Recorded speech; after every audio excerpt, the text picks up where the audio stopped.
Top 10 most wanted underworld don of India. Number 1, Dawood Ibrahim. Dawood Ibrahim का जन्म 1955 में महाराष्ट्र के रत्नागिरी में हुआ। मुंबई के डोंगरी एरिया से उसने अपनी अंडरवर्ल्ड जर्नी शुरू की। 1980 में डी कंपनी गैंग बनाया और 1993 में मुंबई बम ब्लास्ट का सबसे बड़ा वांटेड क्रिमिनल बन गया। आज भी दाऊद भारत का सबसे बड़ा माफिया डॉन है।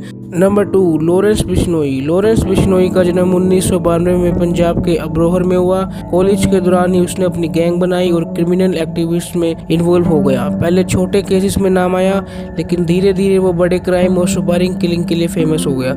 लॉरेंस बिश्नोई ने सलमान खान को भी जान से मारने की धमकी दी थी। उसका कहना था कि वो ब्लैक बक केस का बदला लेगा।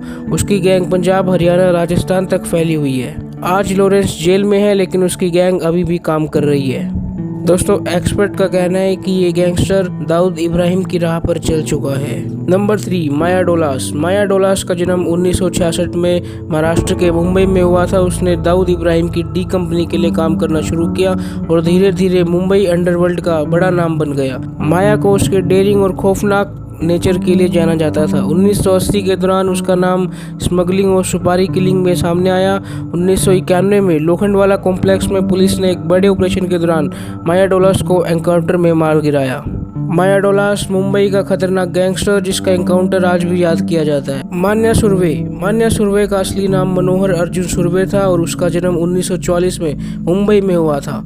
कॉलेज में वो एक ब्राइट स्टूडेंट था, लेकिन अपने रिश्तेदारों के साथ जुर्म की दुनिया में आया। 1970 के दौरान उसने मुंबई के अंडरवर्ल्ड में अपना नाम बनाया। मान्या सुर्वे ने कई बड़े मर्डर किए और वो मुंबई के पुलिस के लिए सबसे बड़ी मुश्किल बन गया। 1982 में मुंबई पुलिस ने एक एनकाउंटर ऑपरेशन रखकर मान्या सुर्वे को गोली मार खत्म कर दिया। ये मुंबई का पहला ऑफिशियल पुलिस एनकाउंटर माना जाता है। मान्या सुर्वे, किस्मत की मार ने और पुलिस की हार ने हमें मान्या सुर्वे दिया। छोटा राजन। छोटा राजन का असली नाम राजेंद्र सदाशिव निकलजे है और उसका जन्म 1960 में महाराष्ट्र के मुंबई में हुआ। उसने शुरुआत दाऊद इब्राहिम के गैंग से की थी, लेकिन बाद में उनसे अलग हो गया और अपना खुद का गैंग बना लिया। 1990 के दौरान छोटा राजन ने मुंबई के अंडरवर्ल्ड में अपनी पहचान बनाई और उसका नाम स्मगलिंग और मर्डर्स में आया। उसने दाऊद के खिलाफ एक गैंग वॉर शुरू की, जिससे मुंबई की अंडरवर्ल्ड का माहौल और खतरनाक हो गया। छोटा राजन को 2015 में इंडोनेशिया से अरेस्ट किया गया। छोटा राजन एक ऐसा गैंगस्टर जो छोटे से शुरुआत कर मुंबई के अंडरवर्ल्ड का बड़ा नाम बन गया। हाजी मस्तान। हाजी मस्तान का जन्म 1926 में तमिलनाडु में हुआ। 1960-70 के दौरान मस्तान ने मुंबई के अंडरवर्ल्ड में अपनी जगह बनाई। उसने स्मगलिंग, खासकर गोल्ड और इलेक्ट्रॉनिक आइटम से अपना राज जमाया। मस्तान को स्टाइल आइकन के रूप में भी जाना जाता है। वो बॉलीवुड से जुड़ा और कई बड़े फिल्म स्टार के साथ दोस्ती रखी। उसने कभी खून या वायलेंस में हाथ नहीं डाला, इसलिए लोग उसे डॉन कम बिजनेसमैन ज्यादा समझते थे। हाजी मस्तान अंडरवर्ल्ड का एक ऐसा नाम जो क्राइम के साथ स्टाइल और ग्लैमर भी ले आया। करीम लाला। करीम लाला का असली नाम अब्दुल करीम शेर खान था और उसका जन्म 1911 में अफगानिस्तान के कुनेर प्रोविंस में हुआ। 1930 में वो मुंबई आया और धीरे धीरे मुंबई के अंडरवर्ल्ड का एक पावरफुल नाम बन गया। उसने स्मगलिंग, गैम्बलिंग और हवाला का बिजनेस अपने हाथ में ले लिया। करीम लाला को मुंबई अंडरवर्ल्ड का गॉडफादर कहा जाता था और उसका इन्फ्लुएंस 1960-70 के दौरान पीक पर था।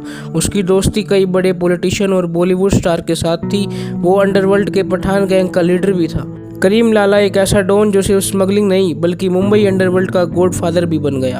अरुण गवली। अरुण गवली का जन्म 1955 में मुंबई के टगडी चौल एरिया में हुआ। 1980 के दौरान उसने मुंबई के अंडरवर्ल्ड में अपनी जगह बनाई और डी डैडी के नाम से मशहूर हुआ। गवली ने शुरुआत दाऊद इब्राहिम के गैंग में की थी, लेकिन बाद में अपने अलग अलग गैंग बना लिए। वो एक्सटॉर्शन, सुपारी किलिंग और इलीगल एक्टिविटीज के लिए जाना जाता था। गवली का नाम कई बड़े गैंग मर्डर के साथ जोड़ा गया। 2000 के दौरान अरुण ने पॉलिटिक्स में कदम रखा और एमएलए बन गया, लेकिन उस पर गैंग एक्टिविटीज का इल्जाम लगता रहा। अरुण गवली एक गैंगस्टर जो डॉन से नेता बना, लेकिन अंडरवर्ल्ड से कभी दूर नहीं हो पाया। अबू सलेम। अबू सलेम का जन्म 1968 में उत्तर प्रदेश में हुआ। 1990 के दौरान वो दाऊद इब्राहिम के गैंग से जुड़ा और अंडरवर्ल्ड का हिस्सा बन गया। अबू सलेम का नाम 1993 मुंबई बॉम्ब ब्लास्ट से जोड़ा जाता है, जिसमें 250 से ज़्यादा लोग मारे गए। उसने बॉलीवुड के लोगों को एक्सटॉर्शन और सुपारी किलिंग जैसे काम किए, जिसमें प्रोड्यूसर गुलशन कुमार का मर्डर शामिल है। 2002 में अबू सलेम को पोर्टुगल से अरेस्ट किया गया। अबू सलेम एक खतरनाक माफिया जो अपनी सजा काट रहा है, लेकिन उसकी कहानी अंडरवर्ल्ड वर्ल्ड में हमेशा याद रहेगी। अतीक अहमद का जन्म 1962 में उत्तर प्रदेश के प्रयागराज में हुआ। शुरुआत में छोटी मोटी क्रिमिनल एक्टिविटीज से अपनी पहचान बनाई, लेकिन जल्द ही वो उत्तर प्रदेश का एक बड़ा गैंगस्टर और बाहुबली बन गया। अतीक ने 1989 में अपना पॉलिटिकल कैरियर शुरू किया, जब वो पहली बार एमएलए बना। पॉलिटिक्स में आने के बावजूद उसका नाम गैंग वॉर, मर्डर और किडनैपिंग में आने लगा। 2023 में अतीक अहमद और उसके भाई अशरफ को जेल के बाहर पुलिस कस्टडी में ही गोली मारकर खत्म कर दिया गया। अतीक अहमद गैंगस्टर या नेता, लेकिन उसका नाम हमेशा अपराध से जुड़ा रहा।